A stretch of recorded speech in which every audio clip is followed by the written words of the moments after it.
Good afternoon, everyone. You are very welcome to the Men's Health Week 2025 Men Health webinar. Today's event is supported by an ISL interpreter. Today's panelists would also be delighted to receive any questions or insights you may have. Please use the Q&A feature located at the bottom of your PC or laptop screen. If you're using any other digital device, this may be located in the More options, usually represented by 3 dots. If you are using social media today, please tag us at Connecting for Health. Your hosts for today are Lorcan Brennan and Fergal Fox. And now, without further ado, I will hand you over to Lorcan. Hello, everybody, and you're very welcome to International Men's Health Week. My name is Lorcan Brennan from the Men's Development Network, and I'm so delighted to be here for the launch of International Men's Health Week and to welcome you all on board for a conversation for the next while in relation to marking and celebrating the week in some kind of a special way. Delighted also to have with me here beside me is Michael Feeney. I met Michael not so long ago at an event in Dublin, the Deaf Village Ireland, and I just call out to the men up there because I had such a fabulous welcome up there on that day, and to Orla who brought me along as well, and to everybody who's joining us with Michael here today. Just a big call out to you and thanks for joining us for this webinar to mark International Men's Health Week as well. As always, behind us we have the partners and all of the people who make these events happen. People like the Health Service Executive, the Men's Health Forum in Ireland, the Southeast Technological University, and then of course the Men's Development Network, plus all the hundreds of people who make up the different organisations who work for Men's Health Week and who are part of MHFI in the planning for this webinar and also for all the other events that will happen across the week ahead. Now, we came together at the end of 2024 to begin the conversation in relation to what men's health would be about. And we ended up with, as we will know, a shoulder to shoulder, connecting for health. And that's going to be our theme for the week. And it's well up and going on social media and lots of other places. And in a few moments' time, I'm going to bring on Collie Fowler. And Collie, of course, is Mr. Men's Health Week himself. And he's going to chat to us a little bit about it. It's only Monday, so we can still get involved in the week. Collie's going to come on to us. But before we do that, I'm going to invite you to just watch a little short video to get us in the mood for the day.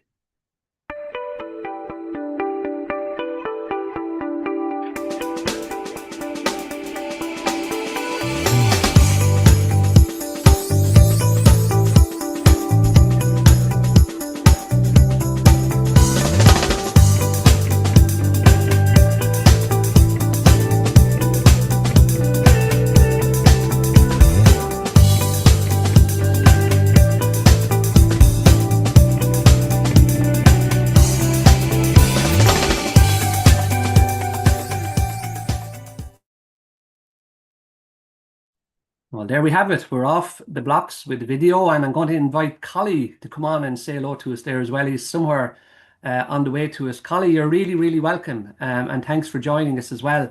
You missed out on our last day out because I know you had a bit of a dose on you. Tell us though, we've started the week. You're very welcome. Why are we here, Collie? Very briefly. Well, firstly, just let me say happy Men's Health Week 2025 to both yourself, Lorcan, and everybody else across the country. For those who don't really know how we got here, a group of people, almost 100 organisations, in fact, from the whole island of Ireland, have been meeting since the end of last year to plan this. And Men's Health Week is a chance really for everyone across the island and across the world to sort of raise awareness of men's health issues, to start supporting healthier lifestyle choices, and to encourage early detection and treatment of illnesses in men. So in a way, we're here to kick off a really big adventure that's going to last from now until Sunday, and we're really looking forward to it. Very good. And Collie, it is only Monday, so there's lots of people maybe say, God, we really haven't got out of the blocks ourselves yet. What can people do? A couple of actions that maybe even still we can get on and do in relation to social media or whatever to promote the week and get some traction going across the social medias and other places. Yeah, indeed we can, Lorcan. I suppose there's 5 things people need to know before we start. One is that it's not too late to get involved. That's really important because people think, oh, it's already started. It's somebody else's problem now, people who have been planning for months, but it's not too late. Get out there and get started into something. Secondly, it's easy and it's free to do some things to support the week, and everybody can do something. And I suppose we need to know that nothing that you do is too small. everything will make a difference. Everything is important, and just go out and do it. And I suppose, as you said, there's some practical things. I'm going to hold some things up. You might not be able to see them in the background, but of course, the first thing to do is think about getting a poster, putting it up in your club, putting it up in your workplace, put it up in your canteen, put it up in your business, and hopefully then other people will know about the week.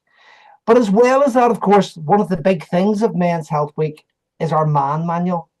And even though we're really short in supply, there's only a few available still with the health promotion website. You can still get it online. Get the men you know to have a read through the book, pick out some of the top tips, and possibly do something about it. But at this point, probably the biggest thing that people can do is let others know about Men's Health Week. Get out there, start posting, start making tweets, use the ready-made pool that we have on our website at mhfi.org and get going with it. And of course, just join an event, listen to the radio, have a look at your local pharmacy window or your local shop for a poster and find an event to join in with. Well, Collie, look, thanks for jumping on at the start, because I know with yourself and so many other partners, you've put so much work into what has happened, and lots of people out there are doing stuff. So people can take on board those 5 things. And I know in the chat bar, stuff will go up there, and it'll be linked in there as well for you. So all of that stuff will be there, folks. So yes, please do get involved, as Collie said, and maybe Collie, we might reference you again later on in the program. Have a good week yourself, and we'll talk to you soon. Thanks, folks. Have a good one. Very good. Thanks very much. That's Collie Fowler, does so much work on the island of Ireland in relation to all the work that we do. And so we're asking you to stay with us, folks, for the next while, because we're going to have some really interesting people on with us.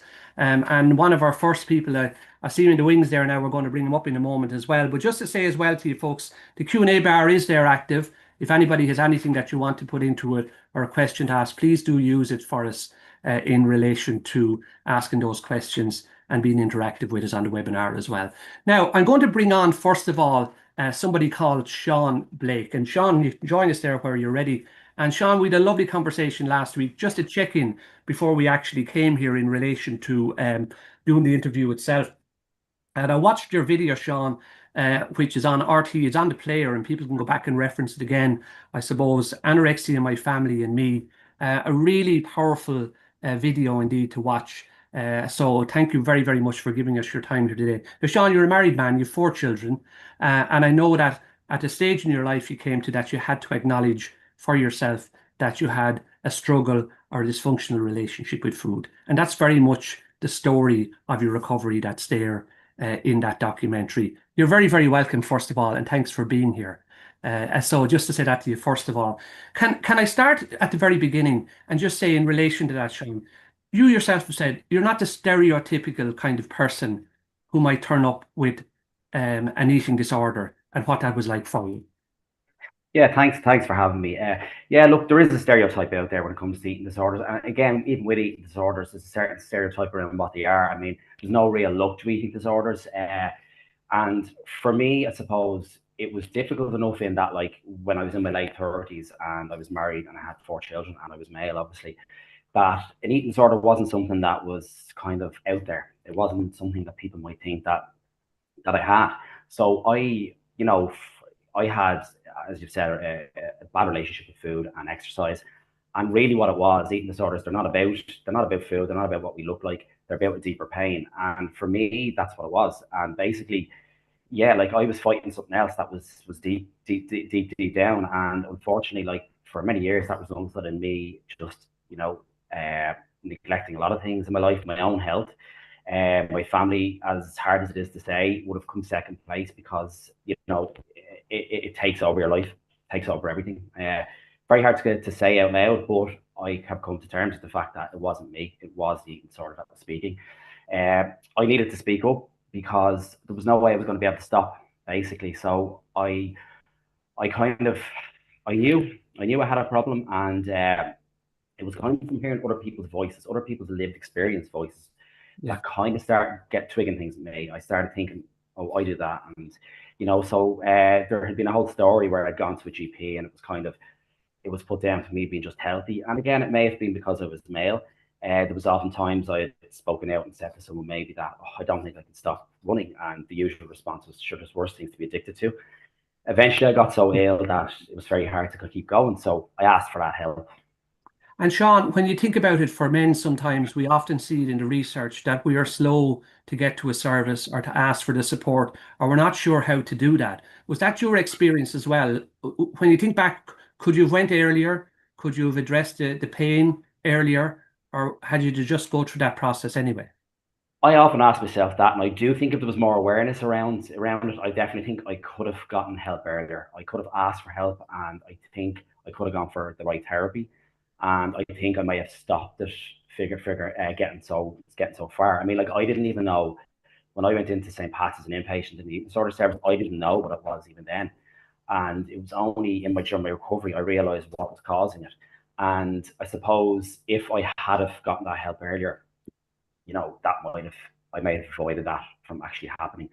And I think the awareness just wasn't there. And there is that thing as well about, there are people that would be like, oh, you're a man, you should keep going and get on with it, and go out for a run or whatever it may be.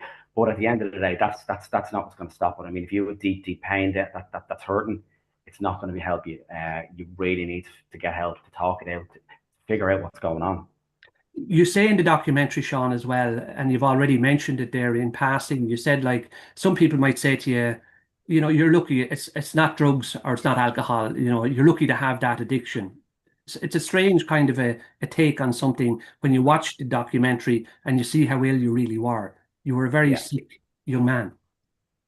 Yeah, and that's really hard, and because my relationship, like I ran marathons, I ran an ultra marathon, I did all these things, and my whole time and my whole thing doing that, only thing going around my head was eating disorder and what it was going to do for that. There was nothing else going on. Everything I did was for that.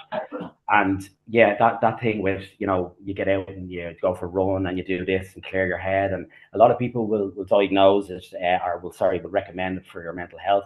Now it is great, I know, it really clears people's heads, but I do find if you have something that's really so deep, my worry for people is that they latch onto that, and that's basically what happened with me. I latched onto something that people were saying, oh, look, you're losing weight, you're great, you're after doing this marathon, you're great, and for me, that was the first time in my life I felt wanted. I felt like I was good at something. I felt like, look, people are noticing, so I can't stop this, and I need to keep going and doing it, because the next time I see that person, if they don't say that to me, it means I failed again, and it just drives you deeper and deeper into that eating disorder. I guess to the point where it takes over your head so much that you no longer have control. It controls the complete narrative of your life, and that is ultimately what happens to me, to the point where it nearly took me completely. Okay, Sean, this is the week for the call out. We've shoulder to shoulder, which is the theme for the week for Connecting for Health. And one of the themes as well that's explored in the documentary is that one person with an eating disorder in the house, it's not one person that goes through it. The whole family fabric and unit, and your wife and children. So we belong to each other, even in our illness, in a very special way, don't we? Yes, completely, and you're so spot on with that. I mean, the trauma is different for a carer as well. I mean, my wife went through serious hell with me over the years. She told me she used to wake up in the middle of the night to make sure I'm still breathing. Like, my family missed out, my kids missed out on a lot. Going abroad on holiday because we couldn't. Everything revolved around my eating disorder behaviors, and my wife is very smart in that she knew that. She knew that, like, she couldn't stop it by telling me to eat, or she couldn't, so it affected so much. And look, it took times from me with my kids too, that I should have been more present. And again, it's very hard to say that because you feel like you may be judged, but at the same time, it wasn't me, and I need to say it out loud, because it's so important to get across to people that it's not you, it's not your fault, it's the illness taking over. Now, when you were in St. Patrick's, I think it was, and you talk about, as I think as well in the documentary, you highlight, writing a letter to yourself in relation to self-compassion. We'll come to that in a moment. For yourself as a man, and I just wondering about this for ourselves, in living in the world, in relation to developing our expressive and emotional intelligence, like you're here now speaking about that, in your recovery, was that part of your journey to be able to find the language where you could say, this is actually the pinnacle of what's being pushed down? This is what I really need to talk about. Was that transformative to find that? Because I think we can be slow to that sometimes. Completely slow, but my emotions and how I know myself now are better than they've ever been. I never really said much. I was always afraid of being ridiculed. I was always afraid of looking stupid. And since then, I've decided to use my voice. I feel so.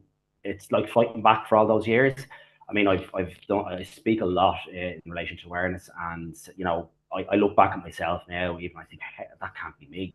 I mean, I'm someone who, like, social media frightened me so much. As I said before, I was afraid to hit a like on something in case someone saw me. And I have an Instagram account now where I show my recovery paths. I mean, like, that's probably the biggest thing, as mad as it sounds, in my life that I did. And I still look back at myself and say how I'm amazed at myself for doing that. You know what I mean? Yeah. I know there was a documentary and stuff, but something as simple as that, and I suppose it's because it's more of a live thing. It's like the Gogglebox episode that featured my story that I told you about. You're seeing people's reactions live, so it can be tough, but it's it's really good in recovery. It's kind of bringing me out, and it's making me learn more about myself. Sean, for men watching, especially for any of us, I often say, I said it earlier to somebody, that services are not just for other people. We are the other people. We all need different services. And there might be somebody watching today, and not just in relation to an eating disorder, but we're living in a very stimulated culture. Addiction we live so close to all kinds of addiction. What would you say to a man that maybe feels he needs to take that step, make that call, but is really struggling to get to the service? Because this is a week where I say you're a super advocate in relation to minding our health and well-being as men. What would you say to that man that's just wondering, how can I get to that bell? How can I make that call? I would say just talk about it. It's so important, and I have not been judged by anyone at all. I have had nothing but positive feedback from men as well, who I've often talked to, and they've told me their own stories. Organizations like Bodywise, who are eating disorder awareness, they have so much information. Another amazing organization that I got involved with was Shine. Shine has been a massive part of my recovery. Shine offers so many services for people, and anyone, please look up Shine and Bodywise. I've gotten involved with so much with them to the point where I'm actually doing an abseil off Crow Park next month. So that's going to be tough. But you look for that help. Look for people who, as my wife said when I went into St. Pat's, I found my tribe. Look for people who understand, because I promise you, there are people out there who will listen and they won't judge. So it's just so important that you speak up, because you deserve it. You deserve to have that compassion for yourself. And from someone who never thought they'd actually like themselves or they could ever get near recovery, I promise you it is possible. And we all deserve that compassion. So just, ask for help. There is help out there. Well done. Well, look at Sean. Thank you so much. We ran on time, but that's an amazing call out, and you're so supportive of the work that you do. And I really, really thank you for bringing your voice to Men's Health Week. And those organizations have gone up there in the chat bar. People can find out about them, and go well. And we'll talk again. Really appreciate it. Thank you very much. Thank you very, very much. There you go, folks. Sean Blake, what a story, what a testimonial. Just a remarkable man, and out there doing it to support others now and making a difference to many people's lives. Now, our next person to talk to, anybody interested in GA will know of this guy, because his name is Michael Darragh, and Michael Darragh can come in and say hello to us there, because I suppose the one thing to say about Michael Darragh is that I asked friends about you, Michael Darragh, when we were, and they knew I was going to interview you, and they said, God, he had a beautiful style of football, and he was such a unique blend of how he went at stuff. He was magic to watch and all of the above.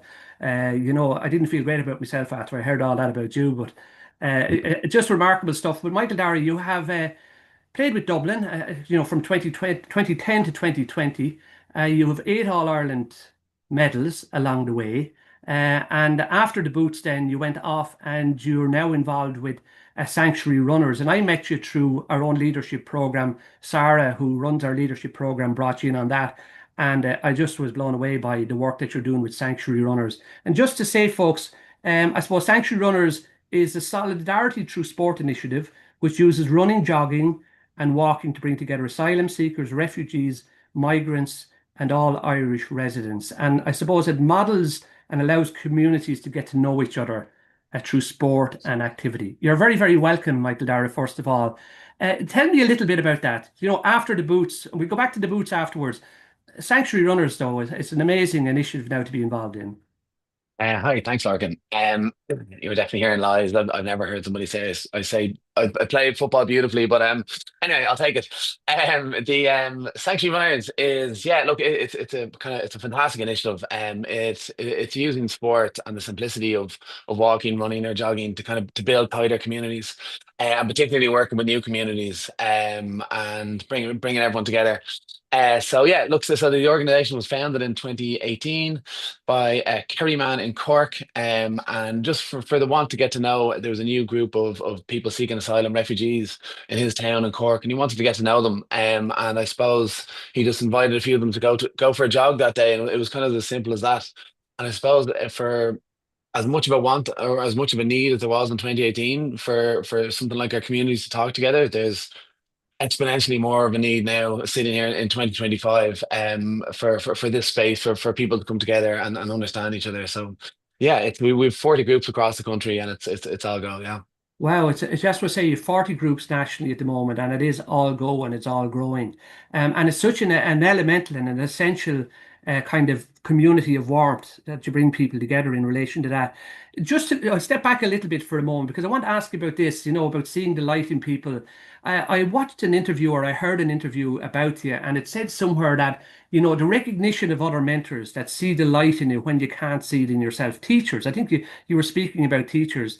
You're doing that now with other people, but for yourself, how important was that early on in your own life to have people who were mentors and were there with the arm around you to support you when you needed it and spotted that light in you? Yeah, yeah, and I always had them, and I probably maybe didn't appreciate them until I was a bit older in life. People who backed me from a sporting point of view, who backed me from a life point of view, to be honest. And I think a lot of them went a long way in a kind of in when I look back at my childhood and stuff. So I think that's so important, and I kind of make a point to try and do that. And someone says, "Oh, it must be great working with sanctuary runners," or even previously when I used to work in the inner city. And I suppose for me, the real wins were those kind of small conversations when you've spotted somebody in somebody and said, you know what, you're actually great at this. You should go on and pursue this. And they've kind of come back and said, look, well, that actually meant a whole lot. The reason you said that to me, the reason you believed in me, the reason I'm now going on and I'm a Yeah. yoga teacher, went back to college, or I did whatever I did. So I think those small wins, as opposed to the big programs and the big taking over the world ideas, are always the ones that kind of really kind of keep me going. And I suppose I was lucky enough to kind of appreciate them in myself as I grown up. Yeah. Okay, the reason I ask is because, looking across your own profile, I see that you don't just do the work yourself, but you mentor others. Or for Pilates, all that, you mention or you mentor others to take up those tasks and roles, and especially within sanctuary runners, so people develop their gifts and integrate them into the community, which you see is vitally important to that whole initiative. Yeah, yeah. Well, I think maybe where you can lead to is there was like I used to teach yoga to women, with women in addiction. The Sale Project there, it's a fantastic initiative, and it was great crack as well. To be honest with you, like they're a lively bunch to say the least. But I remember one day. I used to come in every Wednesday, and then I didn't know how much people liked it, or I didn't really know. People were always very thankful at the end of a session. But I remember somebody tagged me on Instagram or something, or someone saw it. I saw that one of the women in the class, she was dead quiet. She never say a word, but her whole Instagram was dedicated to this Wednesday afternoon that she spent. And basically, yeah, she absolutely loved it, and it was the highlight of her week. So it went full circle. We ended up trying to like get her into yoga teaching. We ended up setting up our own yoga teacher training. We taught half of those women, put them on a full-time yoga course, got them training, and now they're going back into the community. And it's been such a huge thing for them. And I'm like, I get proud when I see them when I see their social media profiles and it has their name, and the first thing that it has next to it is yoga teacher. Well, So that was just a particularly nice initiative in the inner city that we ran. So yeah, I think to again just trying to spot them, those little wins is huge. absolutely. Now, 8 All-Ireland medals. The boots, you leave them off, and you have to find your life outside of the sport as it was. What's transferable, especially into the work that you found yourself doing afterwards, that comes from that kind of campaigning? You don't win every day, but you win a lot of days. And what's transferable that you bring over and say, okay, this is part of what I've learned in Croker or other places that comes into the work. Yeah, yeah. Look, I think you develop those bonds when you go through anything with anyone. Like when you go through any sort of hardship or any sort of celebration, like those bonds become tighter. And I suppose, look, with that group, we became really close. And in terms of being transferable, like that all comes into a life skill. Being able to get on to people, being able to get on with people that you normally mightn't get on with is another big part of it. But I suppose one thing that is very relevant is that like I always say like don't become too attached to things. I have a tattoo on my leg reminding me not to do that. Like, and I suppose a lot of people when they walk away from sport, and I'm sure Bernard knows this, and anyone else has been so involved in kind of high level sport, a lot of people really, really struggle because that was their whole thing, that was their whole identity, that was their X and Y and Z. And I think it's important as well to do that, go all in. You have no choice but to be all about it, but to also explore other ideas, explore other initiatives, like have more to yourself than the sport. Because with all the kind of goodwill in the world, there was so many people who struggled walking away from that team. And I know, and I've spoken to rugby and soccer players over the years, and it's a similar dynamic, unfortunately. So I think to anyone listening, like even if you're all in, like say Sean was talking about the running there, and like that's great, it's okay, but maybe is there another community you can join of? I always talk about kind of building out as many strings to your bow as possible. Because sometimes one falls, and that's the reality it is. And that could be people around you, that could be people next to you. That the more kind of those connections to community, the better. Yeah. Yeah, the week we're celebrating is shoulder to shoulder. And I think it's Mother Teresa said, the great wound of the 21st century is that we've forgotten we belong to each other. And I'm just wondering, Mm. the work that you do the value seems to be at the heart of Sanctuary Runners. The reawakening of the sense of we actually belong to each other. There is no stranger, only the friend you haven't got to know. Is that true? Yeah, yeah, and I suppose for people to understand it like that, I suppose like I get as much out of Sanctuary Runners as anyone who joins Sanctuary Runners gets out of it as well. As in, it's a completely two-way process in what we do, and we always say we do things with people, not for people. And I suppose like I love getting to know the story of the girl from Zimbabwe and how she got here and why she loves Sanctuary Runners, and also the girl from Fairview and the man from Buncrana and everyone in between. So I think especially with these new kind of sparks and these new connections that you can build. It really goes a long way. So yeah, it's been fantastic to kind of get to know people, and I know people who arrived into this country with new communities, and they've left a lot behind them. And I know like some people have like developed in one story in particular of a woman who came over here from Zimbabwe, and she left a lot behind her, and she was depressed. She'll be tell you herself she was manically depressed in the bed, and she got basically dragged out to Sanctuary Runners one time, and she wasn't a runner, and she ended up like she jogged a 5K, she walked a 5K, then jogged a 5K. Long story short, she did the last two Dublin marathons, which in itself is fantastic, the sense of purpose and the sense of the endorphins that you get from that. But also, she got a job through connections and the social capital she built up there. She's doing a fantastic role. I was down in her place of work, and they absolutely love her there. And she's just a real member of the community now. She doesn't need Sanctuary Runners as much. She still joins us, but she's an absolutely integrated part of the community. And it was great that we were able to kind of play a part in her finding that. Wow, that's amazing, and that's only one story among many. Now you brought slides, but we're flowing here, so I don't want to go to slides, and we've only a few moments left. For yourself, Michael Darragh, what sustains you? I mean, you work really hard. I know you go still really hard. What sustains you in the work, and the amount of going that you actually are involved in, and the amount of outreach? Yeah, I'm probably I'm pretty good at trying to look after myself as much as I can, but I like it in terms of physiologically as well. But I think I've always been pretty like aggressive, in nearly for want of a better word, in terms of like keeping connections, especially when you get into your 30s and 40s. It's very easy to just be like, ah, sure, Billy in school, haven't seen him in 10 years, whatever. Like I'm that person who actually just calls Billy out of the blue and says, what are you up to? And you can ask any of the Dublin lads as well. I can always pestering people to get catch ups going again and go out for a beer, whatever it is. So I think that's really important. So I've kind of kept networks around me, and worked hard at it. It hasn't just happened because I play football or anything. It's happened because I've worked at it, and it's taken time.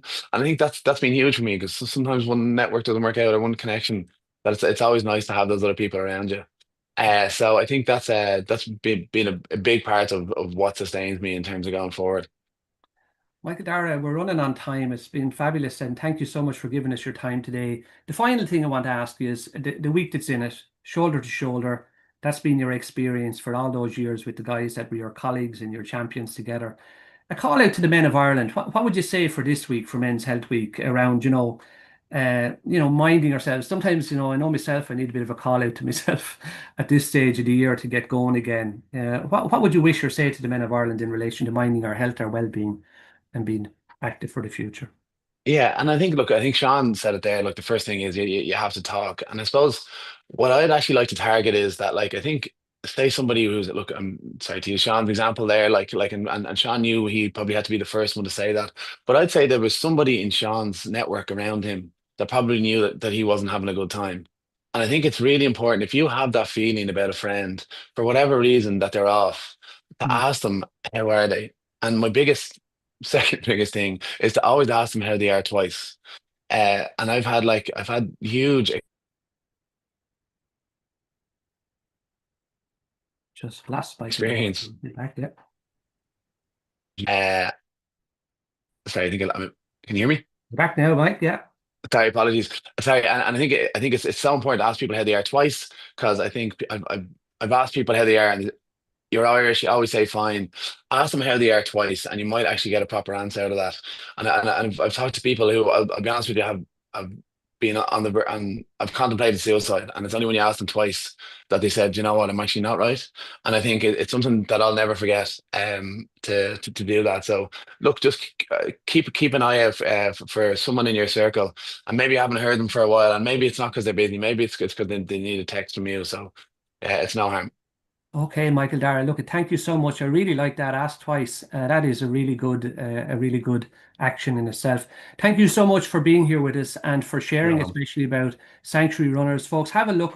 Go and find it. It's a fabulous website. It's a fabulous initiative. Fabulous. And well done. And thanks very much for being here with us today, Michael Darragh. So go well. Thanks. Okay. Thanks. That's Michael Darragh, an amazing story, an amazing activities involved in on the island of Ireland, 40 programs working across Ireland. It's just really, really amazing. Now, we're just for a few moments, we're going to go in a slightly different direction, because I want to talk about something that's called Bowel Screen Ireland. The Bowel Screen is the national bowel screening program for men and women aged 59 to 70. And this is a short video we want to watch. Early last year, Joe Grogan from Tuam, County Galway, he shared a story about bowel cancer. He took the test and he discovered he needed the support and help of the systems that are there to make us well again. And just to have a watch of this video, it's a super testimonial from Joe. And we'll come back after that.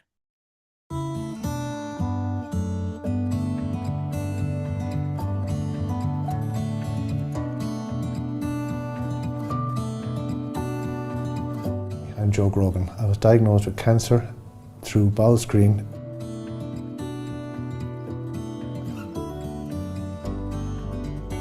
In November 2023, I received a letter from Bowel Screen, and I decided to phone them to see what the story was. So when I got the test kit out, the instructions are very clear, but once you have it done, that's it. It takes 10 seconds, put it in the bag, off to the post office, and from there on, they look after it. So in December, I got a phone call to say that there had been an issue and that I would need to get a colonoscopy to see what's what. I had colonoscopy in January of 2024. I was told later that there was a polyp there and it was cancerous. It was a bit frightening at first, but as I spoke with them, they were all very positive of the outcome. When I got the result, okay, it wasn't a phone call you want to get, but I was so happy that, I got it, they got it so early. The biggest problem was sitting down with my wife and family and explaining to them what was going to happen. We're a very small unit and we're very supportive of each other. And of course, my sister's been a bit older. I said, did you do the bowel screen? So they hadn't done it. So I said, get on the phone straight away and get it done. It's very important to get it sorted. Everything was as I was told it was going to be. From day one, they told me exactly what the plan was, and that's exactly how it worked. So things moved pretty quickly for me. I had an MRI scan and a CT scan within a week. I met with the surgical team and the 3 different consultants. over the next couple of weeks and started treatment in February of 2024. Then I had surgery where they just went in and removed anywhere that there was the cancers. They were happy enough afterwards that they got what they needed to. 3 months later, done another MRI, another CT scan, and they were happy that it hadn't spread. The lymph nodes were clear. It gave me great relief. Everyone that I met, all the nurses, doctors, they were so positive of my prognosis that everything worked out well for me. I didn't have any complaints, and I am thankful that I'm come out the other side of it. It's all about early diagnosis. It's really about getting it on time and make sure that you get seen to and get the job done. So anyone that gets the letter, the number's on the front of the envelope, you don't even have to open it, ring them, and you will get through to someone who is very sympathetic and very empathetic with you, and they'll go through everything. You send off a sample and that's it. To me, it works so well, right through from the colonoscopy, through being told, to the diagnosis, to the treatment, and to hopefully the end, that, we're being minded. So we're very lucky to have bowel screen in Ireland. I wouldn't be here if I hadn't opened that letter that day. It meant the world to me at the end of the day, because I'm here and that's what's important.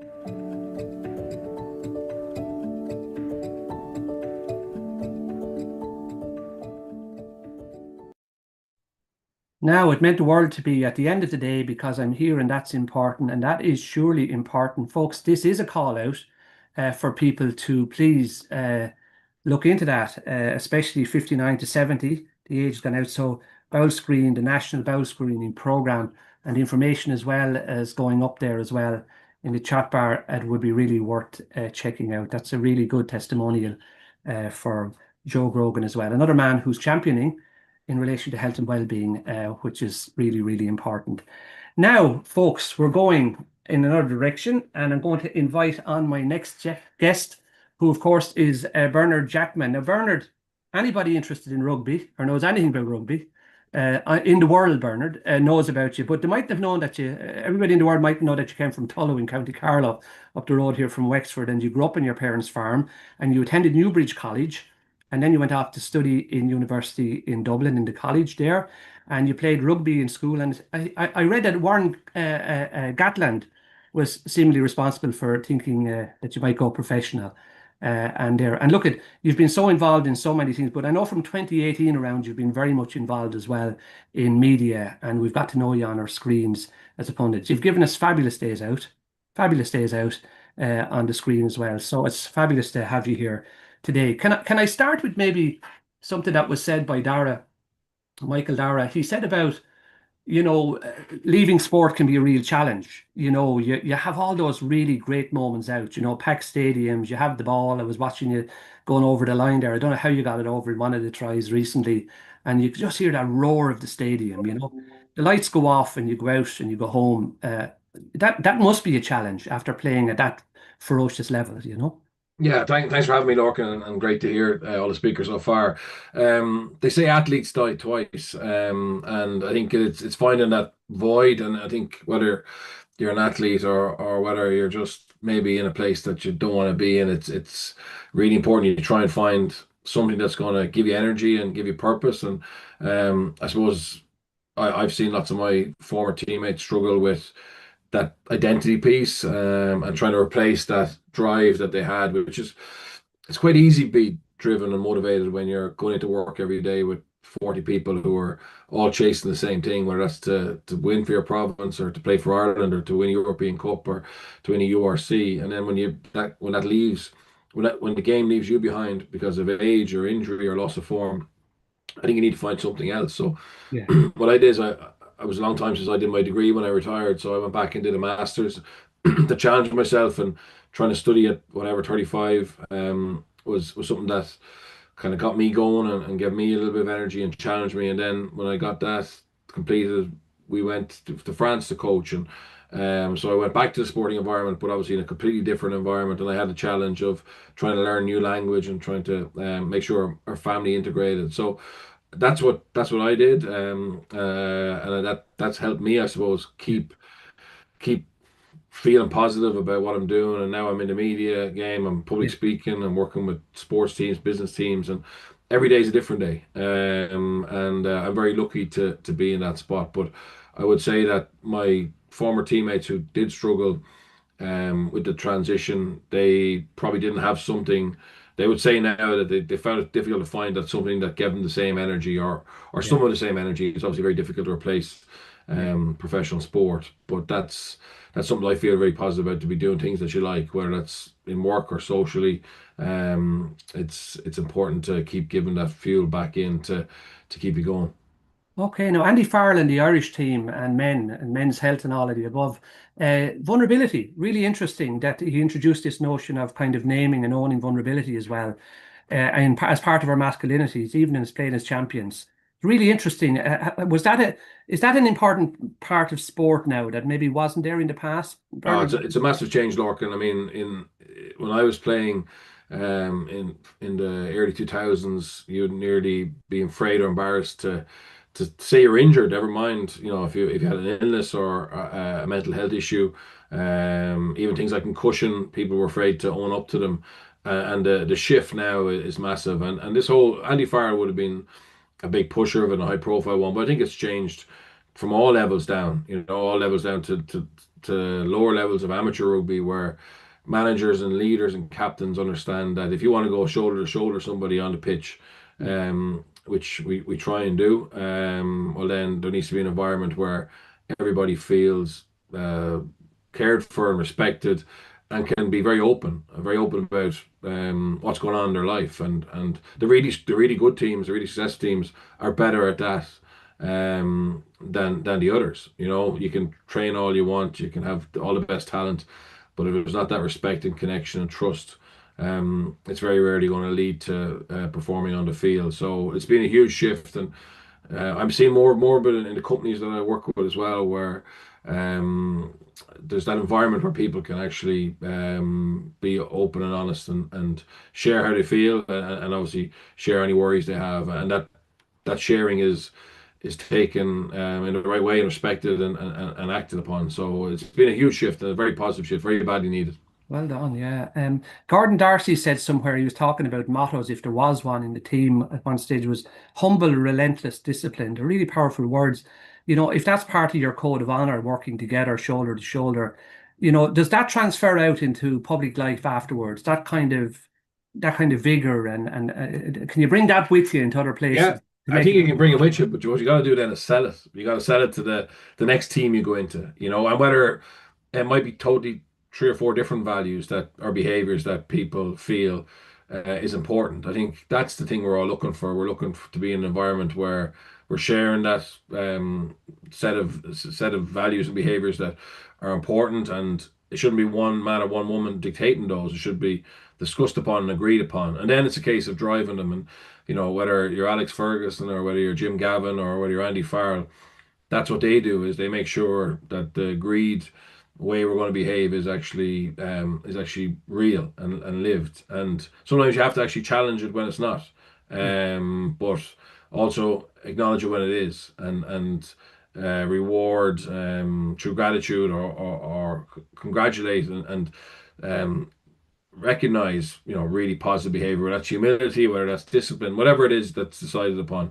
I think is really important, and we like that. Clarity gives confidence to us. So if you go into an environment, where it's sporting or business or even family, and you know what you're chasing, I think it's much easier to actually live up to that. Okay. I'm just wondering the context, and we're nearly running on time. I want to give you over to Fergal for a few minutes as well. In relation to, culture change, right? And I know a lot of the work you do now, especially in media, there's opportunities with social media and the new technologies and all to change. Andy Farrell has changed the system, for example. He's brought in this kind of lesson in relation to vulnerability, and listening to that changes our whole approach to masculinities. Is there more we can be doing in relation to this week, like Men's Health Week? And are we getting the message right, Bernard, in relation to our sons, the younger guys out there, in how we can, make them not just think shoulder to shoulder, but even face to face, toe to toe? How can we do more of that? Or I think this week is a great opportunity to do that. I think to change habits, you have to work on them consistently, and this is a great opportunity to maybe show a little bit of leadership in your in your workplace or in a sport club to actually make people aware of it. That's the start, and then obviously you then may become a little bit of a mini ambassador in your workplace for this. And then of course it's how we respond to somebody actually reaching out to us. You know, are we attentive? Are we interested? And then do we act on that, and do we help support them until it's no longer an issue? That's how culture can change. And like the fact that everyone's on the Zoom have already shown an interest. And again, you know, it's can we take that interest and actually make it real in our real lives and in our networks. So but it's so yeah, also I think the one of the biggest things that's holding the whole culture back at the moment is just negativity and, you know, online abuse and all that stuff. So again, can we be positive in terms of what we share and how we speak to each other, even people we don't know? It's far easier to be negative, but I think that can have a huge positive effect and a knock-on effect for our children as well and people that we influence. Okay. Bernard, I'm going to leave it there because I want Fergal to I know you have some really important questions to ask you as well. But thanks so much for being with us here today and for going on the couch as well in a moment for us. Really, really good. And Fergal, I'm going to bring you in and I'm going to say goodbye for a few moments and let the rest of the guys join you there as well. And thanks so much, Bernard, for being with us and staying with us as well for being on the sofa. So Fergal, over to you there, please. Thanks, Lorcan. Thanks very much. And just take a little break there. I'll bring it back in a minute. So we've Sean and Michael Darragh back in with Bernard.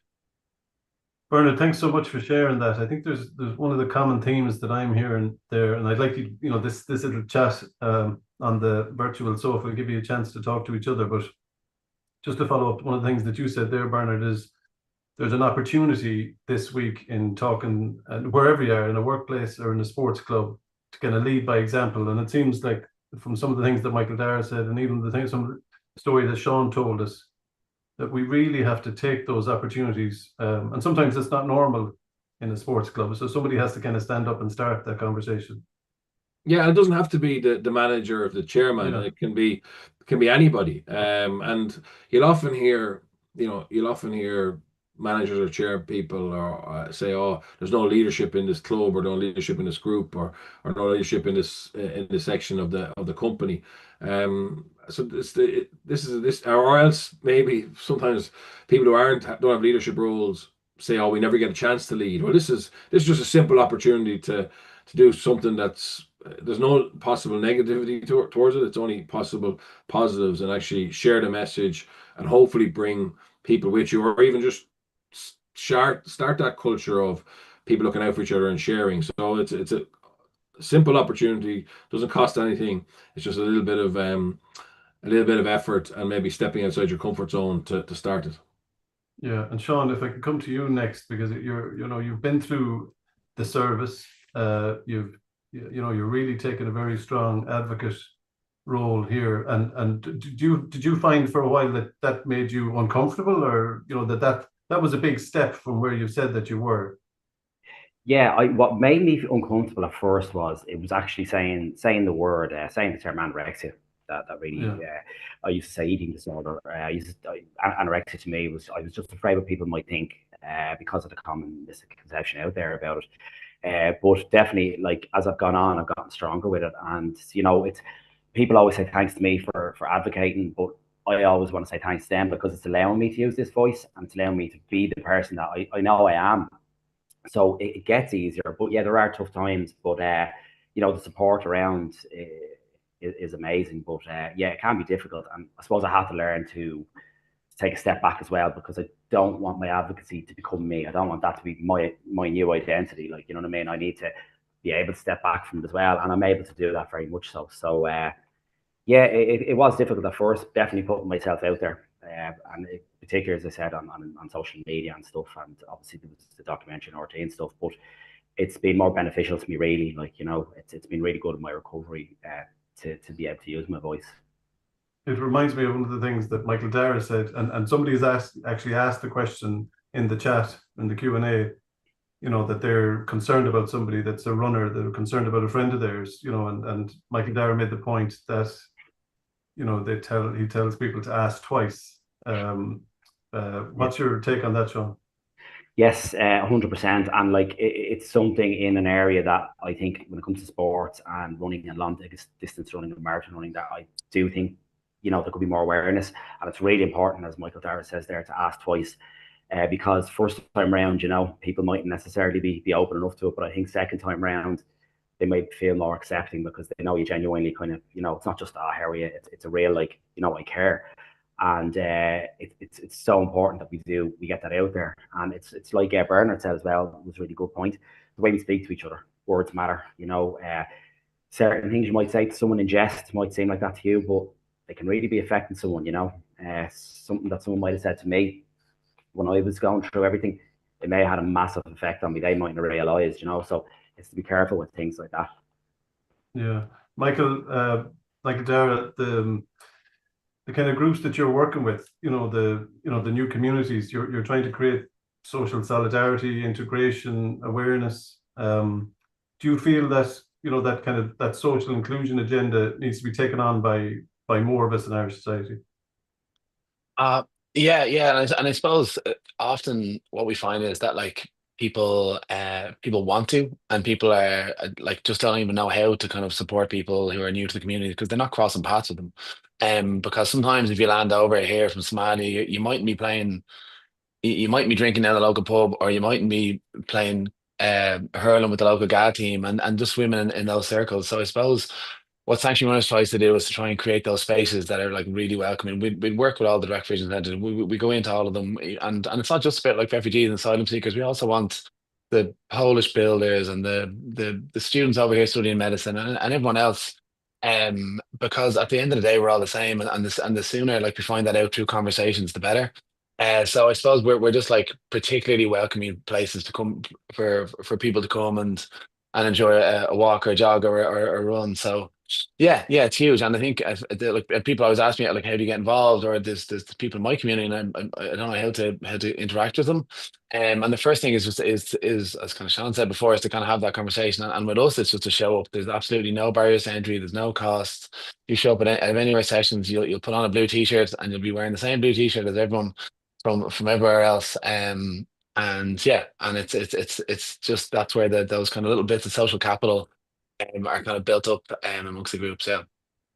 One of the things that we've been doing in health and well-being in the HSE for the last 2-3 years now, we've had a podcast, and it allows us to have a deeper conversation with people in the health service and with our partners. But I just recorded one last week with Conor Hammersley.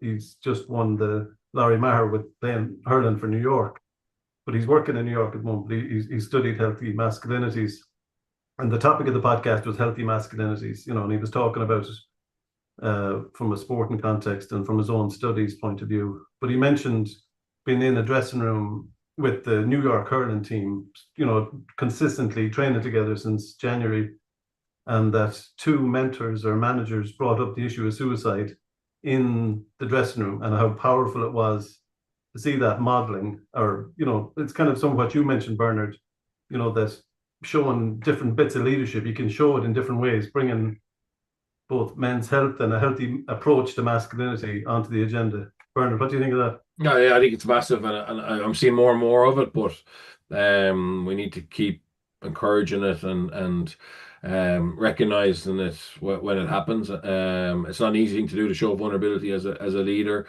to maybe go off task, because sometimes we think the task is to prepare the team technically, tactically, for the challenge that's ahead of them at the weekend. But it's actually, when you have that responsibility, it's all encompassing. It's about the person as much as anything else. And yeah, I love hearing examples of that. And as I said, I see more and more of it, but we still have a long way to go. And I think just to come in on that as well, like I was at an event there last week, run by the GPA, but there was 2 speakers, but Mark Shields has just come out as being gay. He's with the Armagh senior football team at the moment, and he spoke about how encouraging the team were, and even McGeeney can be a scary man at the best of times. But he and how encouraging, how supportive that group was for him to make that decision. So like, and like that's amazing to hear. And I've had friends who've dropped out of playing Gaelic football because it wasn't a welcoming space for them, because there was people throwing slur words around the dressing room. left, right, and centre, and they said, you know what, this actually isn't for me, and they've had to stop the sport that they love. And I remember I spoke to one in particular recently since Mark did that at that event, and he was like, that's amazing. I would have loved to have him to look up to when I was a player. And he said the only player he had was David Goff, and David Goff was the ref. He wasn't even in the same space exactly. Like so, I think that's really important, and the team will only benefit from that as well on a wider issues that they kind of wrapped their arms around him and said, look, fair play to you for coming out now. Yeah, so I thought I was just really impressed with that kind of like show of solidarity and masculinity as well. Yeah, it's about taking a healthy approach, I suppose, and just as you're saying there, you're pushing the boundaries, and you're like we're basically too heteronormative as a society, so we need to shake that down wherever we can. Thanks for your inputs on that. I'd like to kind of thank you all as well, as like you're really kind of showcasing your own healthy masculinity, your healthy approach to being able to kind of emotionally verbalize your experiences in support of men's health. The three of you in different ways, and Joe Grogan on the video, I'd like to give him a shout out in terms of the work that he's done with Bowel Screen. It's really helpful, and it's very important. So Sean, from your own, your service experience, your journey, I'd like to, particular thanks to you and to Bernard and Michael Darragh for joining us here and for helping us gather a crowd, because you're so well known. Obviously, people, want to listen to you as well. So you're using your position of leadership. So I'd like to thank you all and wish ye and everybody else a happy and healthy Men's Health Week. And we'll hand back to Lorcan now. Thanks, guys. Thank you. So everybody, thank you very much. Yeah, Fergal has done most of the goodbyes, so it's just coming up to me then to wish well to everybody as well. Can I just recall again, just what we were saying a few moments ago, Fergal has mentioned it there, folks, and it really is worth having a look at. Talking Health and Wellbeing is that podcast he's talking about, and go back in and have a look for it and put it on your phone, go for a walk. There's some really, really very, very interesting podcasts there, Fergal and other people that are involved in, and that's really, really important. Also, just to say again, not too late to get involved in the week. Go back to what Collie said at the beginning. Lots of stuff we can do. mhfi.org, you can still go in. There's still downloads there that you can take out. You can still take a photograph in social media, keep the traction going, keep the conversation going for the week as well.